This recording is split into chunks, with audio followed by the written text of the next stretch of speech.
everybody, it is your girl Coach Cheryl and welcome back to the 5-Minute Masterclass. So I know you have been seeing it all over YouTube that Ecamm Live just released version 4.1 and everybody is raging about overlays. This update was about all things overlays. So in today's video, I'm going to be talking about how you can use those shape overlays to make backgrounds that are fun and exciting and quick and easy. So let's jump into the tutorial. We don't have time to waste. Let's go in. So here we are in the lab and you can see my screen. And so we're going to just go quickly into how we can create these shape overlays. And if you look at your overlays window, you'll see that there are some new icons that weren't there before. And on the second row here, you'll see the new shape overlays. So let's get to all the fun and adding in a background. Let's play around with that. So let's go ahead and click add a shape overlay. Boop, there we go. And we don't want it to be black, so let's pick a color. So we just select the pencil icon and you'll see that you can choose your shape, whether it's rectangle, square, circle, squircle, whatever you want. We're going to leave ours as the rectangle. We can pick colors. So let's pick a color here. Let's see what we want our color to be. Let's pick a nice blue as our color. So we'll use that as our color. We can either go for just a basic color here, or we can even, if we click the down arrow, we can make it gradient, which will allow us to choose two colors. And so let's make one of these colors something a little different. Let's pick maybe this gold note. And so I'm going to kind of play with them. That might be a little interesting. I think I'm going to go ahead and leave this black. And as you can see here, I can rotate these colors that I'm choosing because I've done gradient. And I can put the black at the bottom and the blue at the top. I think I'm going to use that. And so we're going to use that as we play with our background. So now I'm going to take this rectangle and I'm going to put it to the top here, top left, and then we're going to pull it all the way over so that you can't see me anymore. See how I just disappeared? And so what we're going to do with this rectangle is we're going to move it back down to show in background. Then we're going to make a new scene. And here I am in the new scene. And we're going to go ahead and click on source and make that blank.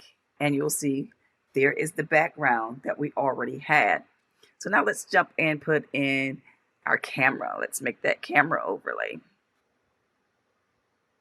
And let's kind of make sure we get it kind of, there we go. And so there that is. And so let's kind of move that so you can kind of see what that looks like. Just a nice, fun background, nothing but gradient, two colors, and a camera overlay. Let's not stop there. Let's try to add a few other things.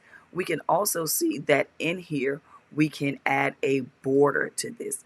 We can add a color border, which there's like a nice gold color, or we can actually change those colors. Let's say we can make it a white border, a black border. I don't know why you'd use black, blue, where you can see it well, but let's go ahead and try this blue.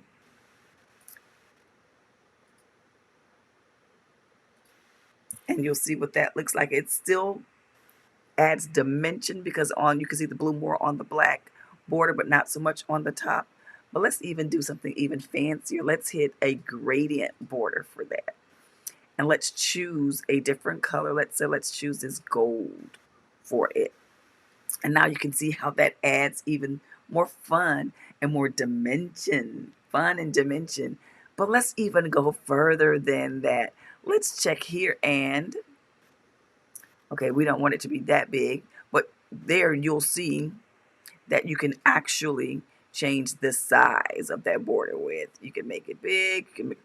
To me, that's too large, but you can decide how big or how small you want that border to be. I kind of want it to be a little thin just to be a little fun, so I'm probably going to put it on maybe 3 or 4.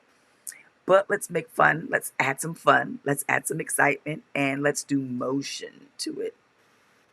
and you'll see that that blue and yellow is moving around. And to me, that's just enough to have impact, visual interest, visual impact on it without it being like overboard, like, okay, I'm dizzy, I can't listen to what you're saying.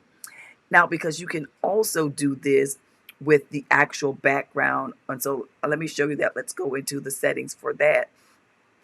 For our background, where it says gradient, I can actually do motion to that background too. If you can see that moving, the dark going blue and the black moving. I think that may be just a little bit too much for me, for my audience. So I would probably just use the gradient and then just let that actual border be the thing that moves. And because it's subtle, it's simple and subtle, but it is fun.